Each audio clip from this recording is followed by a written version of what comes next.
Olá, estamos de volta então agora para estudar o auxílio reclusão, um benefício que também foi alvo de alteração no ano de 2019, inclusive no âmbito da reforma da Previdência. Vamos lá então conhecer o novo formato do auxílio reclusão. Corta aqui para a tela, está aí a nossa matéria, comigo, professor Carlos Mendonça. Vamos começar então falando sobre o auxílio reclusão, mas no âmbito da Constituição, já com a nova roupagem dada pela emenda constitucional de número 103. Repare o seguinte, o auxílio reclusão, ele é um dos riscos cobertos pela Previdência Social, decorrente da prisão. Então ele tem amparo, tem esteio na Constituição Federal, já que o artigo 201, ele diz: a Previdência será organizada sob a forma de regime geral de previdência social, de caráter contributivo e de filiação obrigatória, observados critérios que preservem o equilíbrio financeiro e atuarial. E ele vai atender a quê? Salário família e auxílio reclusão para os dependentes. Nós já falamos que o salário família, na verdade, ele é um benefício para o segurado. A Constituição cometeu um pequeno equívoco ao afirmar que salário família é benefício para dependente. Quem é que recebe o auxílio reclusão? É o dependente. Mas quem recebe o salário família? É o segurado, tá? Tanto que o artigo 18 da Lei 8.213 diz: para o dependente, auxílio reclusão, para segurado, salário família. Só para corrigir esse pequeno equívoco da Constituição, lembrando que se a questão falar nos termos da Constituição, não brigue com a questão, diga salário família é benefício para dependente. Agora, se não mencionar a Constituição, siga o que diz a lei, dizendo que o salário família, tá, ele é para o segurado e sim, o auxílio reclusão, esse é para o dependente. Mas em ambos os casos, o segurado ele tem que ser de baixa renda, tá? Segurado ele tem que ser de baixa renda. E esse conceito de baixa renda foi disciplinado no âmbito da reforma da Previdência, porque ele diz assim: até que lei discipline o acesso ao salário família e ao auxílio reclusão, de que trata o inciso 4º do artigo 201, acabamos de vê-lo, esses benefícios serão concedidos apenas àqueles que tenham renda bruta mensal igual ou inferior a R$ 1.364,43. Mas a própria emenda diz: esse valor ele vai ser corrigido pelo mesmo índice aplicado aos benefícios do regime geral. A emenda 103, olha como é que o tempo passa rápido. Ela é de 13 de novembro de 2019. E aí, chegou 2020, esse valor já foi reajustado pela portaria 914. Essa portaria 914, ela estabeleceu o novo patamar de baixa renda, R$ 1.425,56. Precisa decorar esse valor? Não, eu não costumo ver esse valor mencionado em questão, apenas para atestar que nós estamos atentos às atualizações e já passamos para vocês esse novo valor. Agora, uma grande novidade da reforma da Previdência está aqui, no parágrafo 1º do artigo 27 da emenda 103, que diz: até que lei discipline o valor do auxílio reclusão, de que trata o inciso 4º do artigo 201 da Constituição, seu cálculo será realizado na forma daquele cálculo aplicável à pensão. Aí ele diz: não podendo exceder o valor de um salário mínimo. Antes, corta para mim, o auxílio reclusão, ele era calculado e poderia ter um valor até aquele estipulado para baixa renda. Hoje poderia chegar até 1.400 e pouco, mas não. A reforma da Previdência, por uma forma assim muito transversa, ela diz: olha, o cálculo é igual da pensão, mas não pode passar de um salário mínimo. Beleza. Não pode ser maior que um salário, e pode ser menor? Também não. Bom, não pode ser menor que um salário mínimo, nem maior que um salário mínimo. Qual a conclusão que nós chegamos? Atualmente, o valor do auxílio reclusão é de um salário mínimo e ponto final. Mas é bom você saber. faz o cálculo igual a pensão, mas não pode ser maior que um salário mínimo. Pô, por que não disse logo que vai ser de um salário mínimo e pronto? Seria muito mais fácil? Não. Ele cria essa linguagem aqui rebuscada, segue o cálculo da pensão por morte, mas não pode ser maior que um salário mínimo. Mas pode ser menor? Também não. Pô, não pode ser maior nem menor, então só pode ser um salário mínimo. Beleza? Então, o cálculo é igual ao da pensão, mas não pode superar um salário mínimo. Beleza, é um salário mínimo, mas deixa guardada essa informação. O cálculo é feito igual à pensão. Bom, feitos esses esclarecimentos, aí sim a gente pode descer para a Lei 8.213 e ver como que a legislação atualmente está disciplinando o auxílio reclusão. Beleza? Corta para cá então. Bom, o artigo 80 da Lei 8.213, já com a redação da Lei 13.846 de 2019, afirma que o auxílio reclusão, cumprida a carência prevista no inciso 4º do caput do artigo 25 desta lei, seriam 24 contribuições. Lembre-se, antes o auxílio reclusão não tinha carência, agora tem. São 24 contribuições. Então, cumpriu a carência, bonitinho, será devido nas condições da pensão por morte aos dependentes do segurado de baixa renda, já com o valor da portaria 914, recolhido à prisão em regime fechado, que não receber remuneração da empresa, nem estiver em gozo de auxílio-doença, de pensão por morte, de salário maternidade, de aposentadoria ou de abono de permanência em serviço. Que diabo é isso? Esse abono de permanência em serviço, no âmbito do regime geral de previdência social, ele está extinto desde os anos 90. Ele existe no regime próprio. No regime geral, ele já está extinto há muito tempo. Beleza?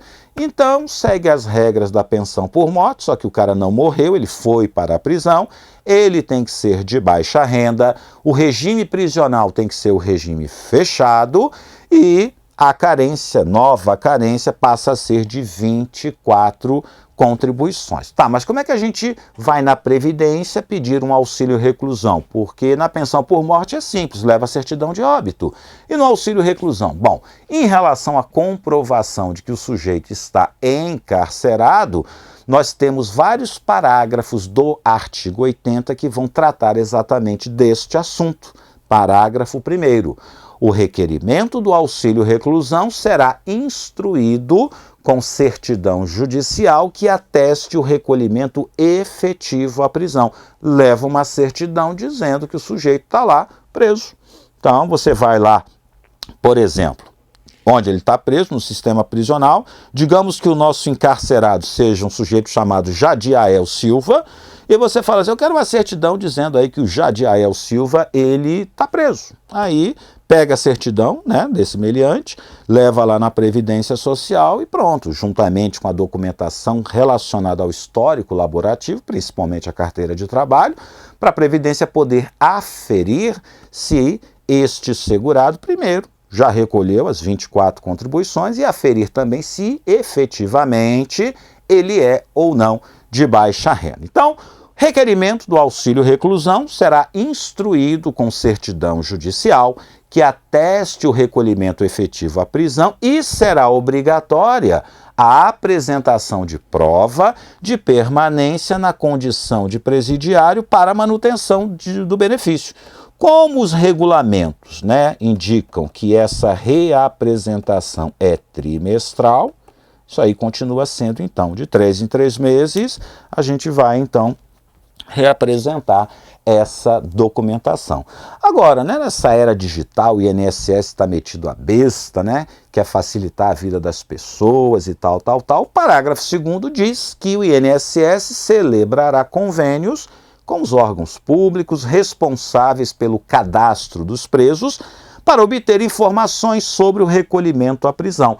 Então, além da certidão, a Previdência, num futuro, espero que breve, terá convênios com as entidades prisionais para ele próprio saber se a pessoa está ou não presa. Entra lá no cadastro, vamos lá, cadastro das pessoas presas.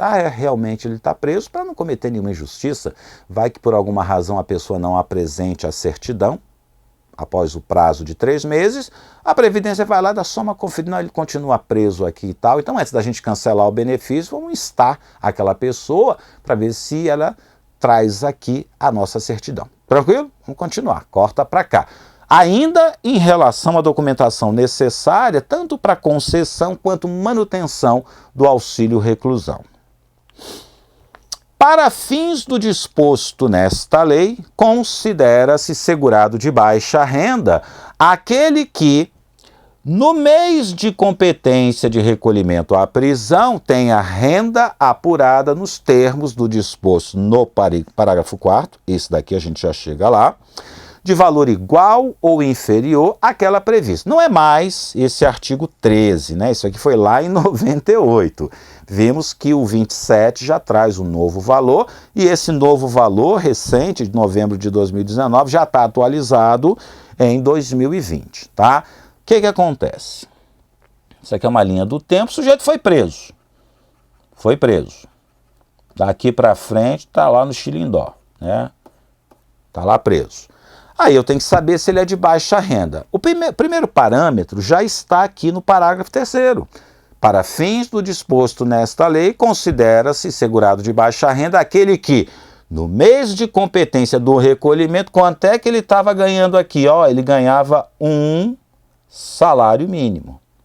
Está abaixo de 1.400 e pouco, então ele é de baixa renda. Beleza. Mas tinha um problema muito recorrente, sabe qual?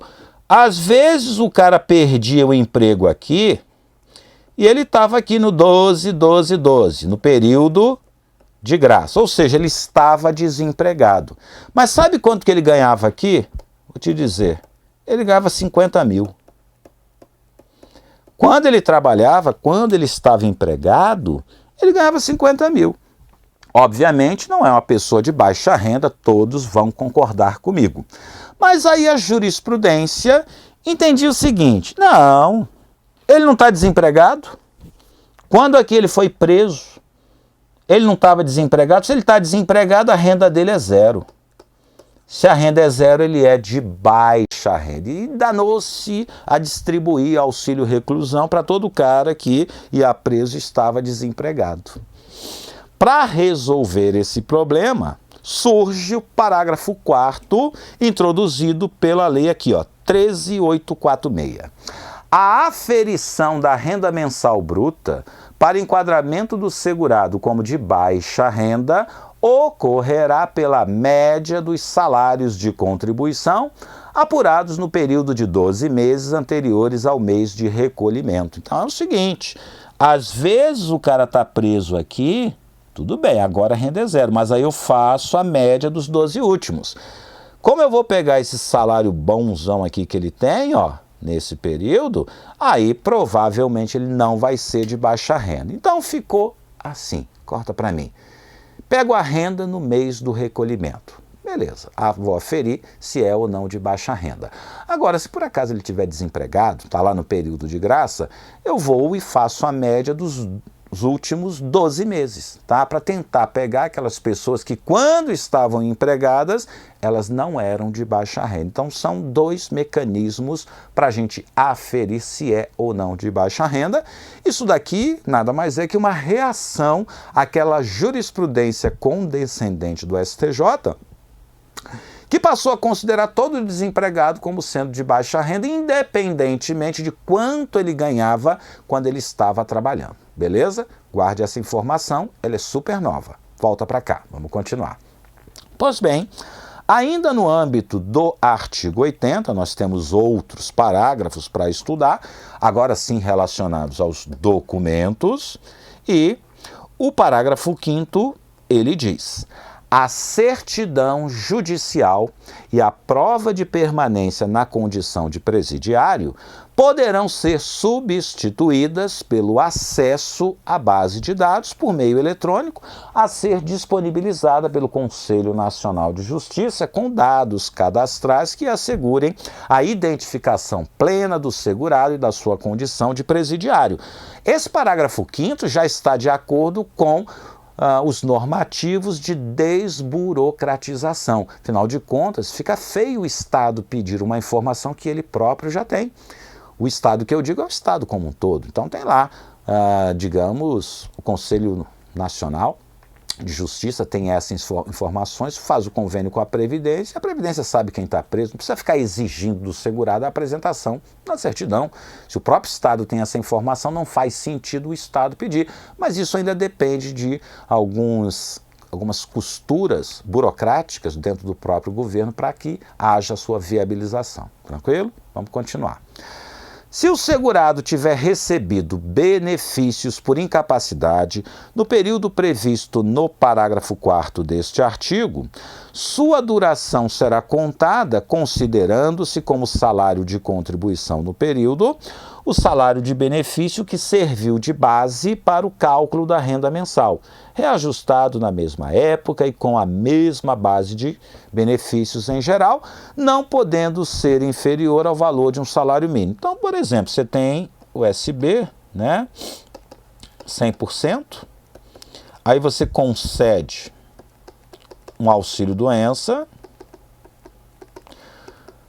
de 91%, né, e o sujeito está aqui, está recebendo